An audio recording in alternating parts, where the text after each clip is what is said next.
Okay. This is part 8 and probably the last part of this project. I'll find something new to do. And so once again, we have our rule of thirds, focusing with this tree here, and we have this visual movement going on. And remember, some people call that eye path.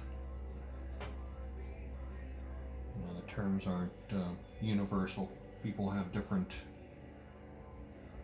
ways that they term things. I'm going to add a few leaves up here. You know, that's one thing about stepping away from a piece that you're working on, is if you just leave it sit around as you're doing the rest of your day, you can often look back at it and go, I think this would be great to do. And so as this sits on the table as I do other work, I see things that I can add to it, or things that it needs, or maybe things that I've overdone. And I'm not going to add a whole lot more to this, but I think that it needs something. And what I could do,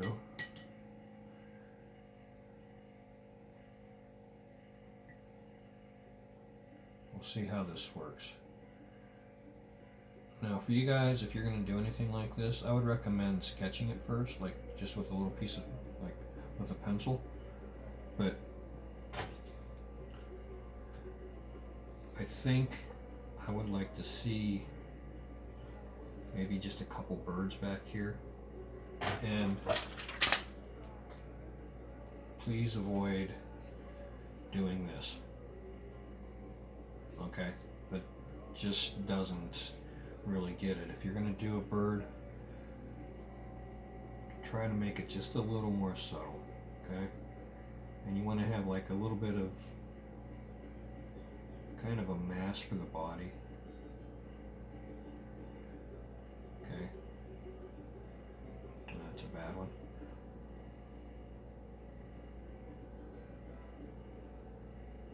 And some of them might have more of a high raise in their wings, but you can see how maybe that might work out there. And I think I'm just going to do one. I don't want to get carried away.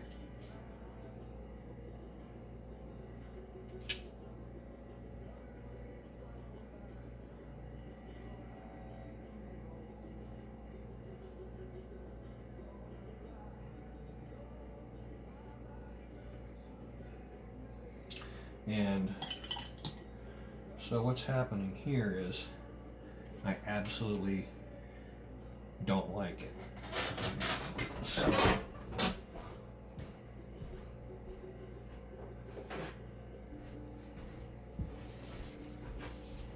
I don't think it works. I think it's too clumsy. So what I'm going to do is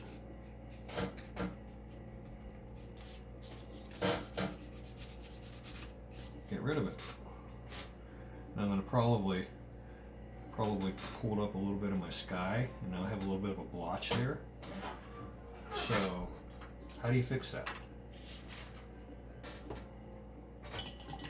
How I would fix it is I'm going to get this size brush looks okay,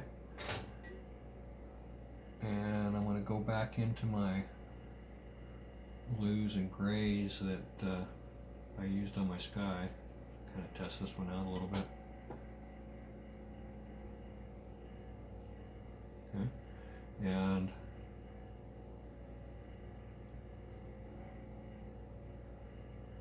add some clouds there, because that bird just didn't do it for me. Now notice too, these clouds all seem big, like this is kind of attached, this is kind of attached.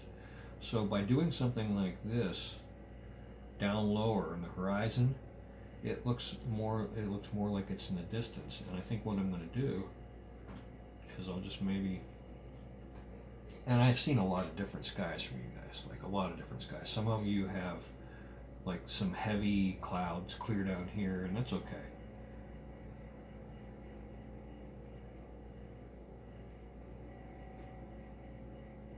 So I'm going to put some other really small ones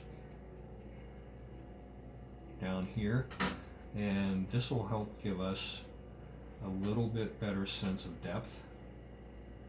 And notice I'm not doing them evenly spaced.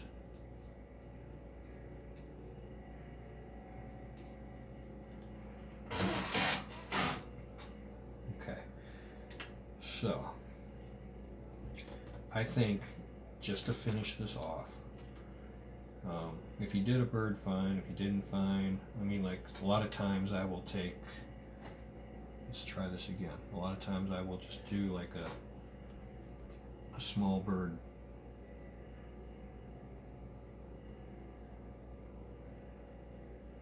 In the tree.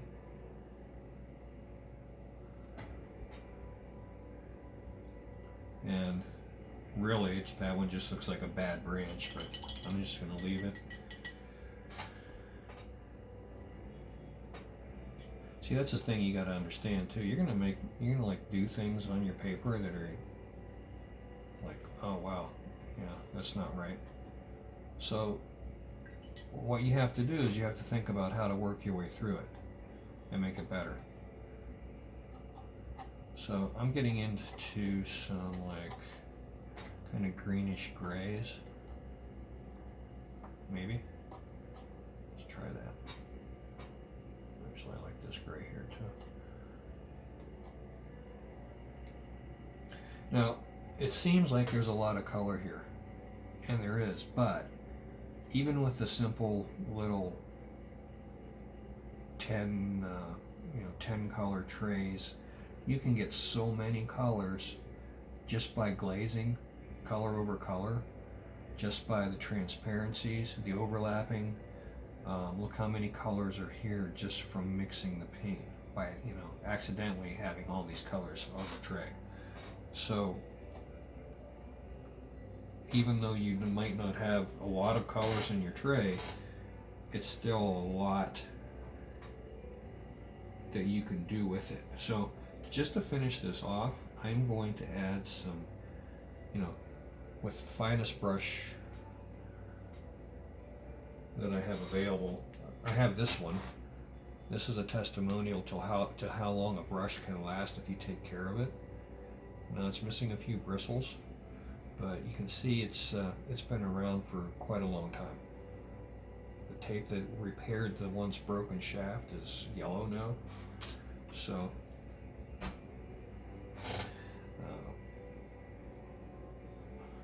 I'm going to kind of finish this off with some pine trees off in the distance. And I know some of you guys are going, oh, not pine trees. But just remember, okay?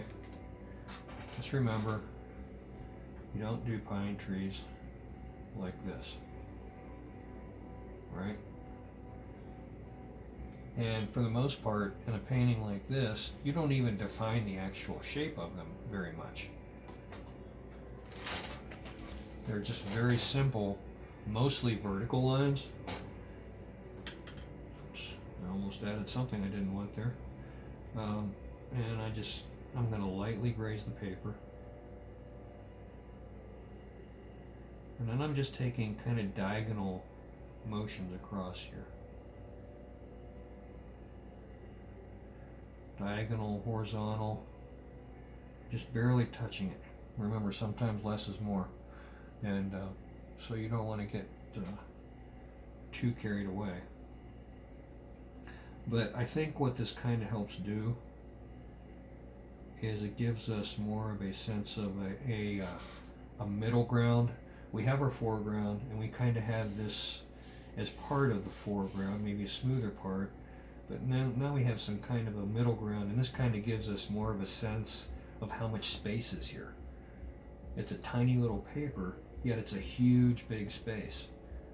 And you always kind of want to shoot for something like that, I think.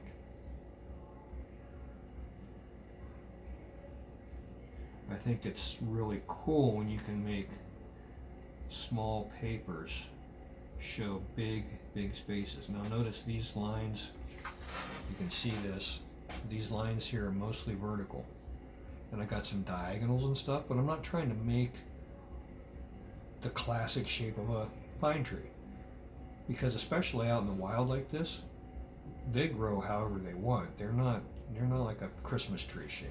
Okay, so, and notice I'm going to spread these out. I'm not going to make them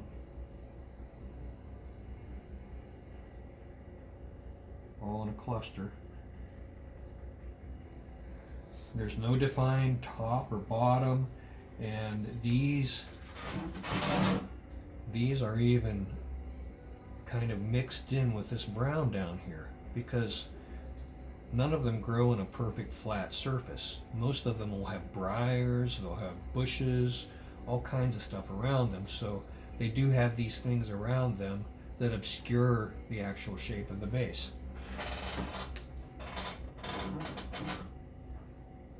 And I'm just going to do, from there, I'm going to do some other, like I was saying, these kind of other colors here.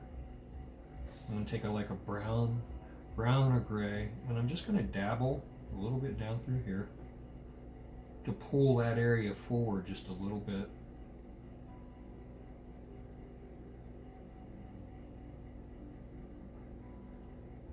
And I'll put a little bit more in here. This is okay, but I want to add just a little bit more texture before I finish. And I do want to keep it with the kind of more subtle, like yellowish brown colors to kind of keep it pushed back a little, because I don't want it to overpower this foreground area.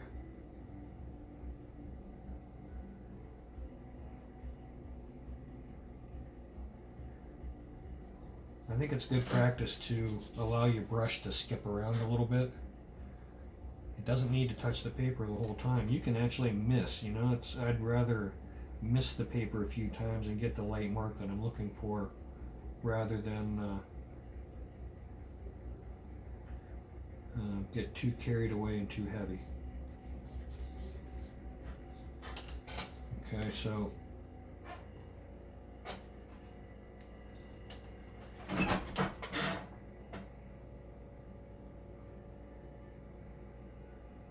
kind of trying to establish some other planes of vegetation back here. Notice how I'm skipping areas. You don't want to be too solid with anything. Random skipping is, I mean, that's nature, you know. You want to have things kind of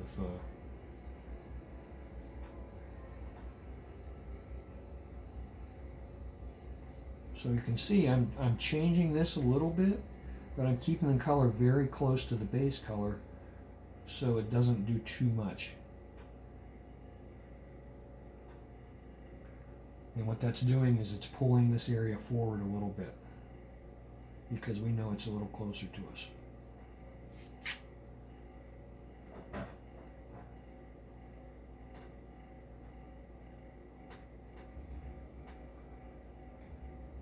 But it's still in the distance.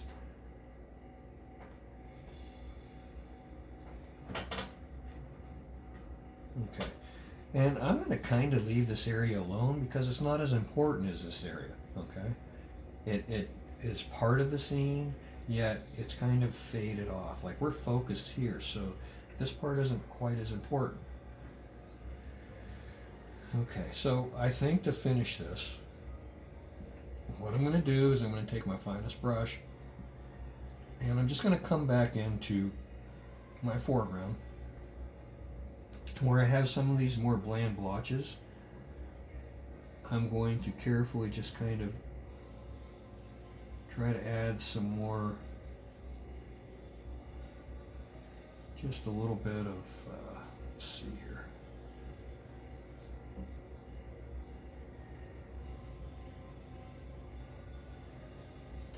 Some kind of grassy shapes. I just want to kind of finish this area off with some fine marks.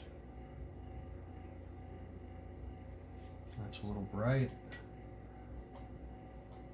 don't want to get carried away. I want the color of the leaves on this tree to kind of be the strongest thing.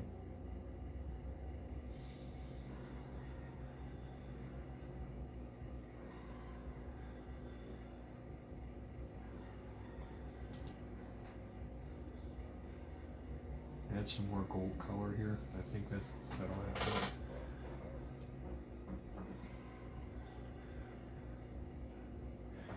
Now I see a little bit of gold up in here, and it doesn't quite look like the foreground, and it doesn't quite look like the background.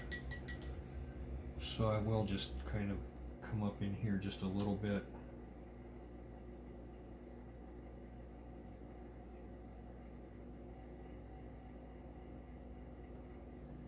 And now we've pulled it forward.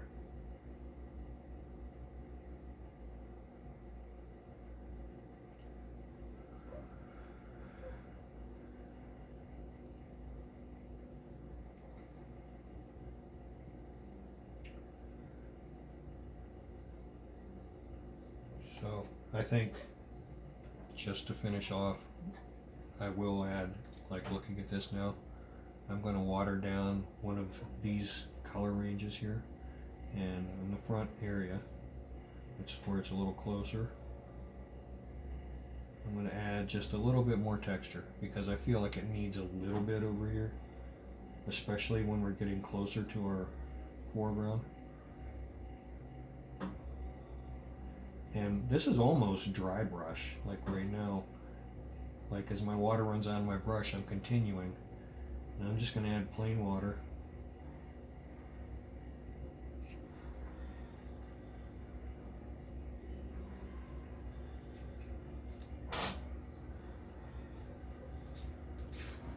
Okay.